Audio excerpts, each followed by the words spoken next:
पाप मोचनी एकादशी।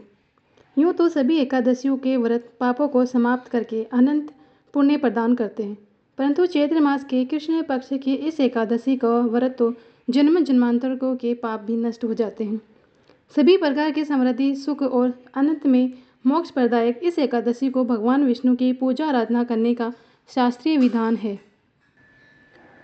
अब तक सुनाई हुए कथाओं के लिए भगवान श्री कृष्ण का भांति भांति से साधुवाद करते हुए धर्मराज युधिष्ठिर ने कहा, हे माधव, चैत्र मास के कृष्ण पक्ष की एकादशी का नाम, विधि विधान और महत्व के बारे में बताए।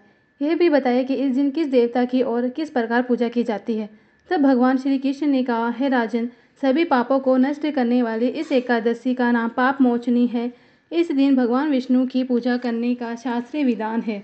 आपने जो प्रश्न की मुझसे पूछा है, वही प्रश्न एक दिन महाराज माधंता ने लोमश ऋषि से पूछा था। तब लोमश ऋषि ने उन्हें जो कथा सुनाई थी, वही मैं तुमसे कहता हूँ, ध्यानपूर्वक सुनिए। देवताओं के खजांची कुबेर के बाग का एक चैत्ररथ था। उस बाग में गंधर्वों की कन्याएं किन्नरों के साथ विहार करती थी। अनेक ऋषि मुनि भी वहाँ तपस्या करते रहते थे। स्वयं देवराज इंद्र भी चैत्र और बैसाख मास में देवताओं सहित वहाँ आकर क्रीड़ा करते थे। वहीं अपने आश्रम में मेधावी नाम की एक ऋषि की तपस्या करते थे। वे शिव के परम भक्त थे। एक दिन मंजू घोषा नाम की अप्सरा ने ऋषि को मोहित करने का विचार किया। वह भय के मारे उनके समीप तो नहीं गई, परंतु दूर बैठकर वीणा पर मधुर गीत गाने लगी। उसी समय कामदेव भी मेधावी ऋषि को जीतने के लिए वहां आ पहुंचे। उन्होंने उस सुंदर अप्सरा की बाहों को धनुष, कटाक्ष को डोरी, नेत्रों के संकेत और पूंछों की कुरी बनाकर मंजू घोषा को सेनापति बनाया। मेधावी ऋषि भी युवा एवं हष्ट-पुष्ट थे और साथ ही यज्ञोपवीत तथा दंड धारण किए हुए ब्रह्म तेज से युक्त भी थे।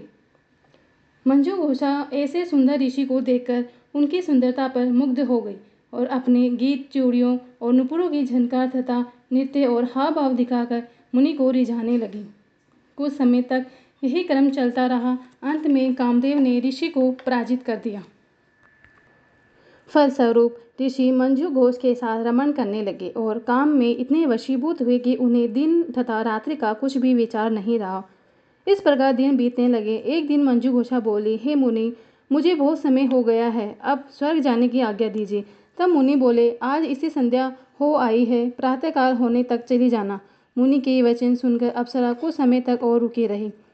कुछ दिन बाद उसने पुनः मुनि से विदा मांगे तो मुनि कहने लगे कि अभी तो आधी रात भी नहीं हुई है, कुछ समय और ठहरो। अप्सरा ने कहा, महाराज, आपकी रात तो बहुत लंबी है, आप जरा स्मरण कीजिए कि मुझको यहाँ आए हुए कितने वर्ष बीत गए हैं। उस अप्सरा की यह बात सुनकर मुनि ने समय का विचार किया तो ज्ञात हुआ कि अप्सरा के साथ रमण करते हुए उनको 57 वर्ष 7 मास और 3 दिन बीत गए। यह ज्ञात होते ही वह अप्सरा उनको काल के समान प्रतीत होने लगी। मुनि अत्यंत क्रोधित हुए और उनकी आंखों से ज्वाला उत्पन्न होने लगी। वे बोली, मेरी कठिन परिश्रम से की हुई तपस्या को तूने नष्ट कर दिया। तू महापापिनी और दुराचारिणी है, तुझे धिक्कार है। मेरे साथ किया गया घात, इसलिए मैं तुम्हें श्राप देता हूँ कि तू पिशाचिनी हो जाए। मुनि के श्राप से मंजू घोषा की उसी समय पिशाचिनी हो गई। वह भयभीत होकर मुनि से प्रार्थना करने लगी, हे महाराज, इस श्राप का किसी प्रकार से निवारण दीजिए। अप्सरा के दीन वचन सुनकर मुनि बोले, अरे दुष्ट, यद्यपि तूने मेरा बहुत अनिष्ट किया है, परंतु फिर भी मैं तुझे श्राप से मुक्त होने का उपाय बताता हूँ। चैत्र मास के कृष्ण पक्ष की एकादशी का नाम पाप मोचनी है और वह सब प्रकार के पापों को नाश करने वाली है। इसका व्रत करने से पिशाच योनि से तेरी मुक्ति होगी। ऐसा कहकर मेधावी ऋषि अपने पिता च्यवन ऋषि के आश्रम चल पड़े। मेधावी को देखकर वे च्यवन ऋषि कहने लगे, अरे पुत्र, तूने ऐसा क्या अनर्थ किया जिससे तेरा सारा पुण्य क्षीण हो गया। तब मेधावी ने कहा, हे पिताजी, मैंने एक अप्सरा के साथ रमण करके घोर पाप किया है। अब आप इस पाप से छूटने का उपाय बताएं। तब च्यवन ऋषि बोले, हे पुत्र, चैत्र मास के कृष्ण पक्ष की पाप मोचनी एकादशी का व्रत करो, इससे तुम्हारे सारे पाप नष्ट हो जाएंगे, इसलिए तुम उस व्रत को करो।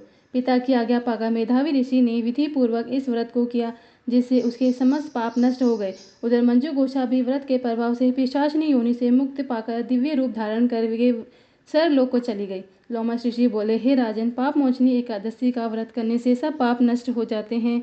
इसको सुनने और पढ़ने मात्र से 1000 गोदान का फल मिलता है। इस व्रत के करने से ब्रह्म हत्या, गर्भपात, सूरापान, गुरु पत्नी से प्रसंग आदि जैसे पाप भी नष्ट हो जाते हैं और अंत में स्वर्ग की प्राप्ति होती है। वीडियो अच्छी लगी हो तो लाइक करें। हमारे चैनल पर पहली बार आए हैं, चैनल को सब्सक्राइब करें।